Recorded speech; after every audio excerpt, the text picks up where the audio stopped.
नमस्कार, आप देख रहे हैं अपने उत्तराखंड और मैं हूं आपके साथ स्मिता सिंह। शुरुआत करेंगे बुलेटिन की। रुख करते हैं खबरों की ओर। मुख्यमंत्री पुष्कर सिंह धामी ने शनिवार को मुख्यमंत्री कैंप कार्यालय में उत्तराखंड की बेटी दिव्या नेगी को सम्मानित किया। दिव्या नेगी ने नई दिल्ली में नेशनल यूथ पार्लियामेंट फेस्टिवल में भारत में G20 पर एक भाषण दिया था, जिसे काफी सराहना मिली थी।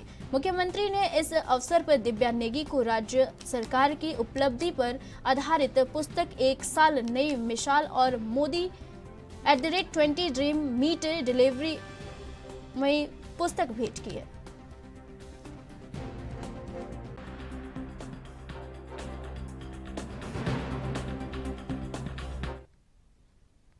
उत्तराखंड में 28 मार्च से 30 मार्च तक होने वाली G20 की बैठक में बेहद ही कम समय रह गया है, तो वहीं बैठक को लेकर बीजेपी सरकार ने अपने कार्यकर्ताओं को अहम जिम्मेदारी देते हुए उनको दिशा निर्देश भी देना शुरू कर दिए हैं। उधर उत्तराखंड के कुमाऊं में पहली बैठक का स्थान रामनगर में चुनने के बाद कुमाऊं से बैठक के संयोजक प्रमोद तोलिया को बयान बनाया गया है, और जिसके तहत प्रमोद तोलिया रामनगर जाकर लगातार तैयारियों का जायजा ले रहे हैं। वहीं इस बीच बैठक को लेकर ANB न्यूज ने प्रमोद तोलिया से खास बातचीत की।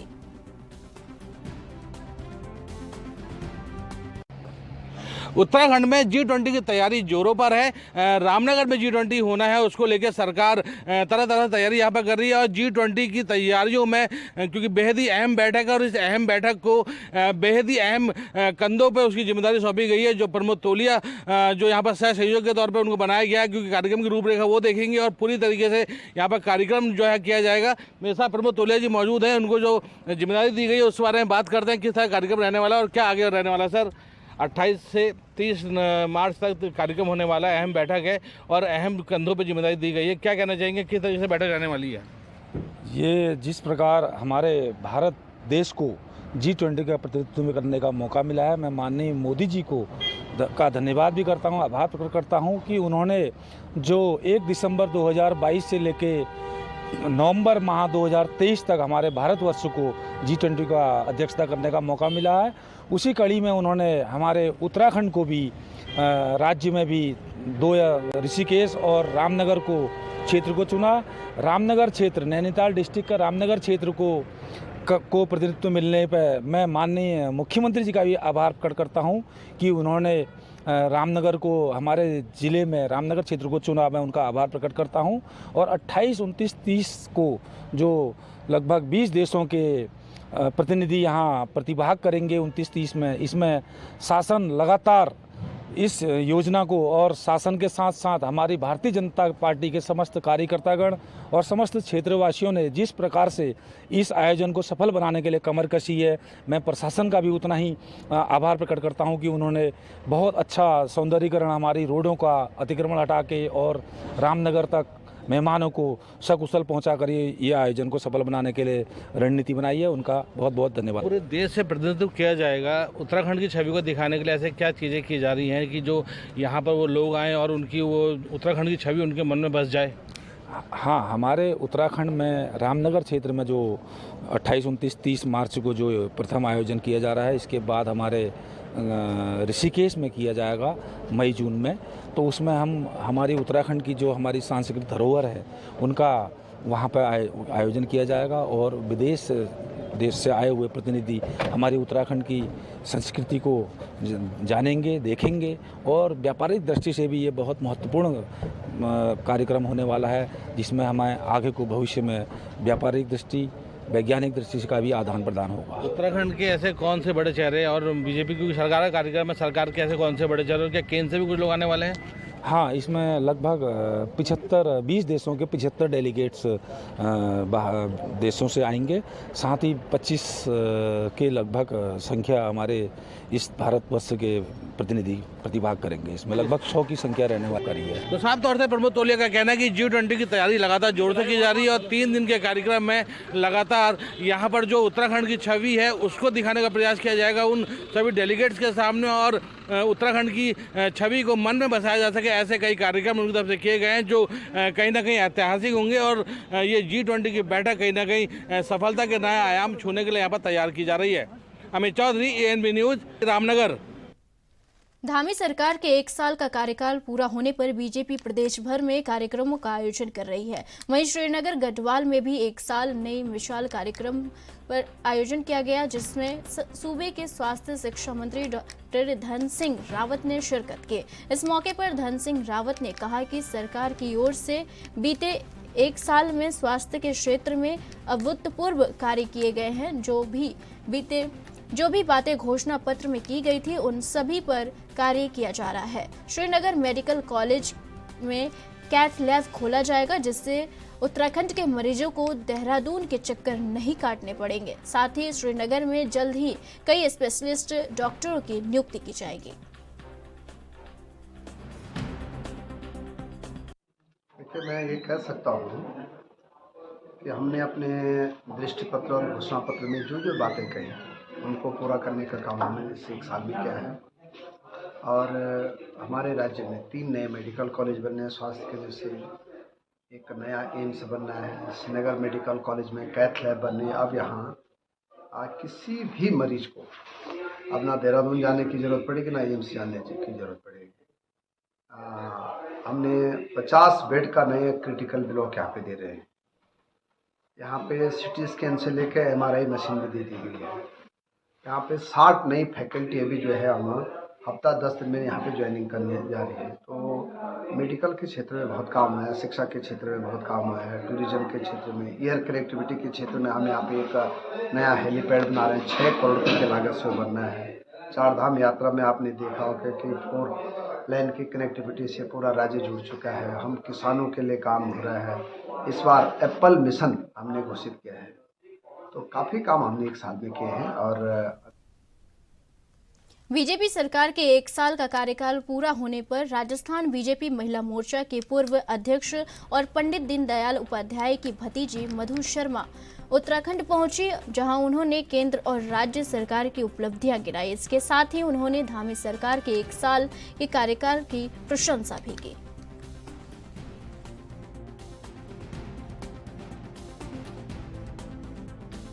मैं देख रही हूँ कि जहाँ भाजपा की सरकार है वहाँ एक सुशासन है, और जहाँ कांग्रेस की सरकार है वहाँ आप देख रहे हैं कि किस तरीके का दंगल राज हो रहा है। क्योंकि जिस तरीके का आपराधिक प्रवृत्तियाँ वहाँ पर पनप रही हैं, महिलाएं, राजस्थान की मैं बात बताऊँ तो हमारे यहाँ महिलाएं सुरक्षित नहीं है। युवाओं के साथ खिलवाड़ किया जा रहा है, किसानों का हनन हो रहा है। अभी ओलावृष्टि हुई है, पर कोई भी मंत्री ने जाकर के खलियान में जाकर के ये नहीं देखा है कि भाई किसान भाई की क्या दुर्दशा हो रही है और कितना उसका नुकसान हुआ है। राहत के तौर पे उनको तुरंत प्रभाव से पहले ही 6,000 रुपया उनको दे देना चाहिए था, पर कुछ नहीं है। अशोक जी सिर्फ राहुल गांधी की चमचागिरी करने के लिए लगे हुए हैं। बाकी जिस तरीके का एक सड़कें देखो तो बिल्कुल बेहाल हैं। आप देखोगे कि किस तरीके से कोई महिला थाने के अंदर रिपोर्ट लिखाने भी नहीं जा सकती है, वहाँ उसके साथ दुष्कर्म हो जाता है। सामूहिक बलात्कार होते हैं तो कोई कुछ बोलता नहीं है, किसी तरीके का कोई उसको ये नहीं है कि उस अपराधी को तुरंत पकड़ा जाए, कोई परवाह ही नहीं है। आप देखो कि लूटपाट इतनी हो रही है कि बहुत ज़्यादा। अगर कोई धरने पर बैठते हैं, डॉक्टर्स अगर धरने पर बैठते हैं तो उनका लाठी चार्ज हो जाता है। अगर कोई युवा धरने पर बैठता है तो उनके साथ लाठी चार्ज हो जाता है, उनको जेल में भर दिया जाता है। तो इस तरीके का जो आतंकवाद, मैं तो आतंकवादी ही उपमा दूंगी कि जिस तरीके का आतंकवाद वहाँ पर पनप रहा है वो मैंने अभी तक नहीं देखा इतने साल के पीरियड में। और जिस तरीके का हमारा जो शासन रहा है राजस्थान के अंदर, वहाँ महिलाओं को अग्रिम श्रेणी में ला करके हमारी वसुंधरा जी ने खड़ा कर दिया था। जिस तरीके का वहाँ पर था, अभी हमारे प्रधानमंत्री जी ने जिस तरीके से जनधन योजना के तहत आप देखते कि कभी किसी का खाता नहीं खुला था 70 वर्षों तक, तो अंतिम छोर का व्यक्ति का खाता, हर अंतिम छोर के व्यक्ति का खाता बैंक में हुआ है। उसने सपने में भी नहीं सोचा था कि मेरा बैंक के अंदर कभी खाता भी खुलेगा। आप नोटबंदी का देख लो, भ्रष्टाचार का किस तरीके से मुक्त किया है भारत को, देश को आज अग्रिम पंक्ति के अंदर। धामी सरकार के 1 साल का कार्यकाल पूरा होने पर प्रदेश भर में 1 साल नई मिसाल के तहत तरह तरह के कार्यक्रम किए जा रहे हैं। उसी कड़ी में जनपद उधम सिंह नगर के जसपुर मंडी परिसर में लोगों की समस्याओं को निपटाने के लिए 1 साल नई मिसाल के उपलक्ष्य में बहुउद्देशीय शिविर का आयोजन किया गया, जिसमें स्वास्थ्य विभाग, विद्युत विभाग, मत्स्य विभाग, समाज कल्याण विभाग, पंचायती राज विभाग समेत कई विभाग मौजूद रहे।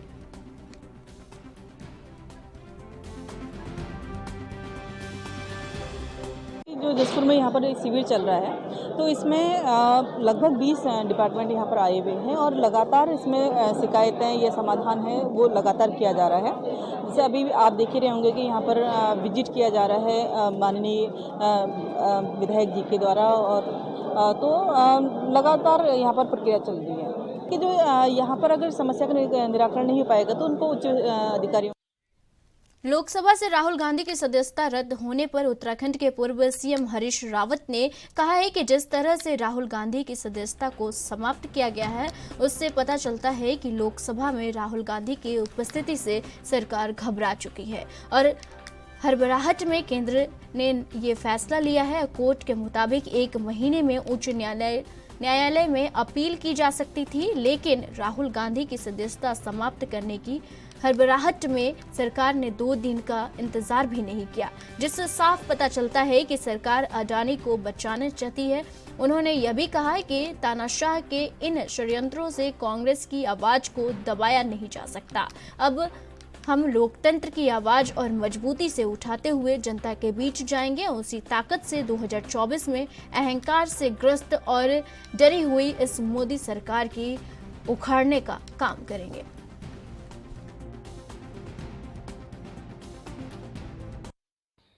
राहुल गांधी जी की सदस्यता को समाप्त करने के लिए, लोकसभा की सदस्यता को जो हड़बड़ी सरकार ने दिखाई है, उससे साफ है कि केंद्र सरकार लोकसभा में राहुल गांधी जी की उपस्थिति से घबराई हुई है।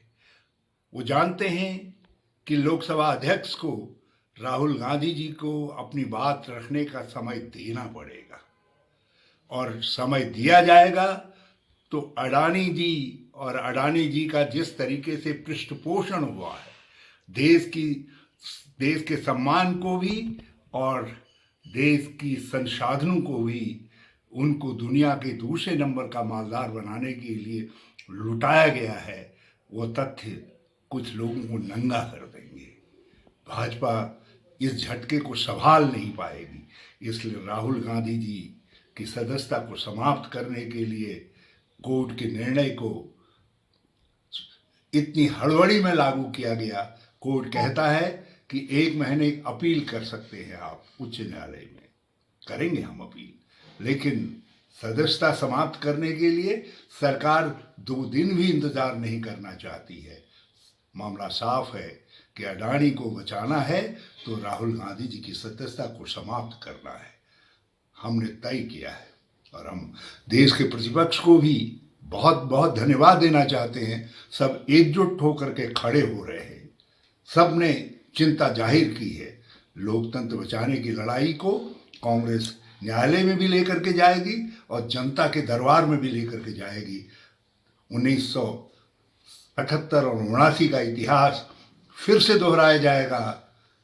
तब भी नेहरू परिवार पर, गांधी परिवार पर हमले हुए थे और सारा देश एकजुट हुआ था, और 1980 में इंदिरा राव देश बचाओ का नारा गूंजा था, और फिर 2024 में ये क्षण देश के लोकतंत्र को बचाने के लिए एक अभूतपूर्व अवसर दे रहा है, और इसका लाभ कांग्रेस भी उठाएगी, पूरा प्रतिपक्ष भी उठाएगा।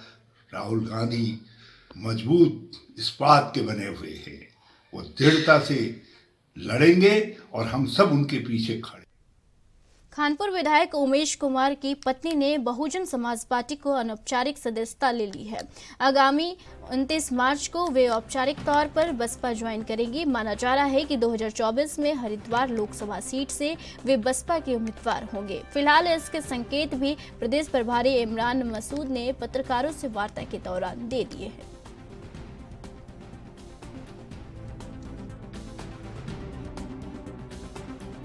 के अंदर बड़ा परिवर्तन होना है।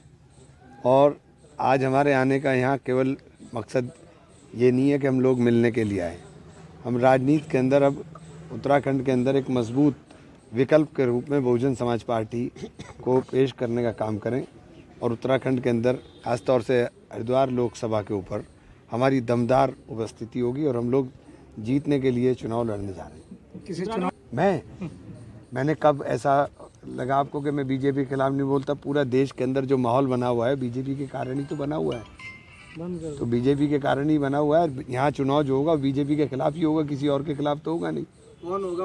देखिए बहन जी निर्णय करेंगी, लेकिन चूँकि यहाँ पे आज सोनिया जी को हम पार्टी में ज्वाइनिंग होगी, औपचारिक रूप से 29 तारीख का कार्यक्रम होगा, तो उसी कार्यक्रम के सिलसिले में आए और उसके अंदर तय होगा। लेकिन ये आप तय समझिए कि उत्तराखंड के अंदर परिवर्तन होगा, निश्चित रूप से परिवर्तन। देखिए बसपा बहुत बड़ी पार्टी है और सबके साथ तालमेल करके हम लोग चलने का प्रयास करेंगे, लेकिन पार्टी कभी भी किसी व्यक्ति से बहुत ऊपर होती है, तो उससे कोई बहुत ज़्यादा फर्क नहीं पड़ता कि कौन व्यक्ति। मैंने कभी नहीं कहा, ना मुझे विधायकों की किसी से शिकायत है, ना मुझे किसी विधायक के बारे में कुछ जानकारी है। जिला पंचायत के अंदर गुंडागर्दी हुई थी, इसमें कोई दो राय नहीं है। जिला पंचायत में जीते हुए प्रत्याशियों से सर्टिफिकेट छीन करके कर दिया था, और अभी भी क्या जिला पंचायत में हो रहा है, 67 करोड़ का बजट 5 मिनट के अंदर पास कर देंगे।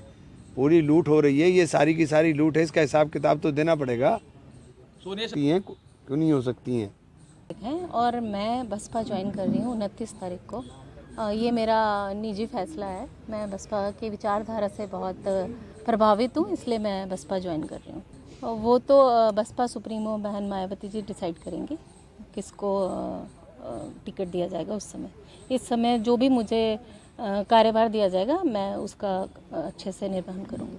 बहुजन समाज पार्टी 2024 के लोकसभा चुनाव के मद्देनज़र बहुत अच्छे तरीके से तैयारी कर रही है, अपने संगठन की समय समय पर समीक्षा करती रहती है और बहुत सारे लोग बहुजन समाज पार्टी से प्रभावित होकर के समय समय पर बहुजन समाज पार्टी ज्वाइन करते हुए आए हैं। उसी क्रम में हमारे यहाँ पर जो खानपुर विधायक है वो उमेश शर्मा जी, उनकी धर्मपत्नी सोनिया शर्मा जी ने माननीय बहन कुमारी मायावती जी से मुलाकात करके बहुजन समाज पार्टी में अपनी आस्था व्यक्त की है। और मैं प्रदेश अध्यक्ष होने के नाते आप सभी मीडिया के बंधुओं को और समाज जितने भी हमारे यहाँ पर जनता जनार्दन सुन रही है सबको इनवाइट करना चाहता हूं कि 29 तारीख को आप लोग हमारे कार्यक्रम में उपस्थित होकर के एक विधिवत रूप से सोनिया शर्मा जी हमारी पार्टी को ज्वाइन करने का काम करें। बहुजन समाज पार्टी पहले से ही बहुत मजबूत स्थिति में है और जिस प्रकार से काम हमारे उमेश कुमार जी कर रहे हैं उनकी बातों को देख करके लगता है कि आने वाले समय में बसपा और भी मजबूती के साथ लोकसभा का चुनाव भी लड़ेगी। अन्य जितने भी पार्टी के कार्यक्रम है सबको मजबूती के साथ करने का काम करेगी। 29 तारीख को प्रेस के माध्यम से विधिवत रूप से पार्टी की सदस्यता ग्रहण करने का काम श्रीमती सोनिया शर्मा जी करने का काम करेगी।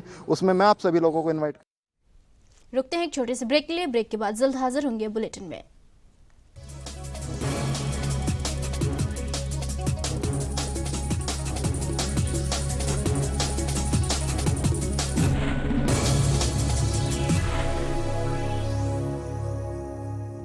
ब्रेक के बाद स्वागत है बुलेटिन में। रुक करते हैं अगली खबर की ओर। सहकारिता विभाग के विभिन्न योजनाओं का शुभारंभ करने के लिए केंद्रीय गृह मंत्री अमित शाह उत्तराखंड आ रहे हैं। आगामी 31 मार्च को हरिद्वार में अमित शाह सहकारिता विभाग को विभिन्न योजनाओं का शुभारंभ करेंगे। सहकारिता मंत्री डॉक्टर धन सिंह रावत ने अधिकारियों को कार्यक्रम की तैयारियों को अंतिम रूप देने के निर्देश भी दिए हैं। बीजेपी के प्रदेश प्रवक्ता वीरेंद्र सिंह वेस्ट ने बताया है कि 31 मार्च को ऋषिकुल मैदान हरिद्वार में केंद्रीय मंत्री अमित शाह सहकारिता विभाग की विभिन्न योजनाओं का शुभारंभ करेंगे और उन्होंने यह भी बताया कि सबसे पहले अमित शाह गुरुकुल कांगड़ी विश्वविद्यालय के दीक्षांत समारोह में भाग लेंगे और इसके बाद कोऑपरेटिव विभाग के 670 अपेक्स बॉडी को कंप्यूटराइज ऑनलाइन करने का कार्यक्रम है। इसके बाद वे वहां पर सम्मेलन में आए हुए सभी सहकारिता से संबंधित सहकारियों बंधुओं को संबोधित करेंगे। केंद्र के अपने यशस्वी गृह मंत्री और भारतीय जनता पार्टी के पूर्व राष्ट्रीय अध्यक्ष अमित शाह जी का उत्तराखंड दौरा 31 मार्च को बना हुआ है। 31 मार्च को उत्तराखंड राज्य के हरिद्वार जनपद में माननीय गृह मंत्री जी आएंगे और वहां गुरुकुल कांगड़ी विश्वविद्यालय के दीक्षांत समारोह में भाग लेंगे। उसके बाद कोऑपरेटिव विभाग की 670 एपेक्स बॉडी को कंप्यूटराइज जो है ऑनलाइन करने का कार्यक्रम है, उन 670 अपेक्स बॉडीज़ को वो कंप्यूटराइज ऑनलाइन करेंगे और वहाँ पर सम्मेलन में आए हुए सभी सहकारिता से संबंधित सहकारिता बंधुओं को संबोधित भी करेंगे। तो उसकी पूरी तैयारियां प्रारंभ हैं। माननीय सहकारिता मंत्री डॉक्टर धन सिंह रावत जी ने दिल्ली जाकर उनको आमंत्रण किया है, निवेदन किया है। उनके निवेदन को माननीय केंद्रीय गृह मंत्री जी ने स्वीकार किया है और 31 तारीख को उनका कार्यक्रम देहरादून उत्तराखंड का। 1 अप्रैल से उत्तराखंड में सरकारी केंद्रों पर गेहूं की खरीद प्रक्रिया शुरू हो जाएगी। इस साल सरकार ने पिछले साल की तरह ही 2.20 लाख मैट्रिक टन गेहूं खरीद का लक्ष्य रखा है। खाद्य मंत्री रेखा आर्या ने कहा है कि सरकार ने इस वर्ष गेहूं का न्यूनतम समर्थन मूल्य 2,125 रुपये प्रति क्विंटल तय किया गया है।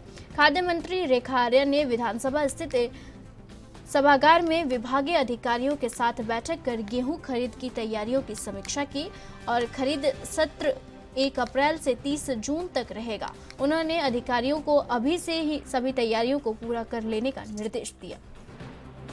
देखिए, रबी की फसल की खरीद के संदर्भ में आज बैठक हुई है और हमको लगभग 2,20,000 मीट्रिक टन गेहूं खरीद का लक्ष्य भारत सरकार की ओर से मिला है और गेहूं का जो समर्थन मूल्य है 2,125 रुपये प्रति क्विंटल रखा गया है। तो उसी को लेकर आज बैठक आहूत की, जिसमें कृषि विभाग के अधिकारियों से लेकर FCI से लेकर सहकारिता विभाग से लेकर फाइनेंस कंट्रोलर और विभाग के अधिकारी सभी मौजूद थे। साथ ही जनपद उधमसिंह नगर के संबंधित अधिकारीगण भी उसमें मौजूद थे। यह निर्देश दे दिए गए हैं कि भारत सरकार की ओर से समर्थन मूल्य जारी कर दिया गया है। गेहूं क्रय करने के लिए किसानों को किसी प्रकार की कोई दिक्कत नहीं आनी चाहिए। क्रय केंद्रों को नामित करने की बात थी तो उसको लेकर भी निर्णय किया गया है कि जिनका रेस्पॉन्स बहुत अच्छा है और जिन्होंने समय पर किसानों का भुगतान हमेशा से करते आए हैं, ऐसी संस्थानों को जो है तवज्जो देने की आवश्यकता है और ऐसे क्रय केंद्रों को बढ़ाए जाने की आवश्यकता है। ये भी निर्देश दे दिए गए हैं। तो मैं मानती हूँ कि अब की बार का जो ये रबी खरीद फसल का जो सत्र रहेगा, यह 1 अप्रैल से लेकर 30 जून तक का इसका समय है और मुझे लगता है कि हम अपने जो लक्ष्य हमको निर्धारित किया गया है उस लक्ष्य की प्राप्ति आराम से कर लें। देखिए, हाँ, किसानों को कम मूल्य पर गेहूं न बेचना पड़े या किसानों को कम मूल्य पर धान न बेचना पड़े, इसी के लिए केंद्र सरकार समर्थन मूल्य जारी करती है और जो समर्थन मूल्य है वो गेहूं का 2,125 रुपये है। इसीलिए क्रय केंद्र स्थापित किए जाते हैं, चाहे वो कोऑपरेटिव की तरफ से क्रय केंद्र बनाया जाए, चाहे वो विभाग की ओर से क्रय केंद्र बनाया जाए या किसी प्राइवेट संस्थान की ओर से बनाया जाए। तो हम लोग की ये कोशिश रहती है कि हमारे गेहूं के किसान हो या हमारे चावल के या धान के किसान हो, वो क्रय केंद्रों पर आए और अपने निश्चित समर्थन मूल्य के पर आधारित जो है अपनी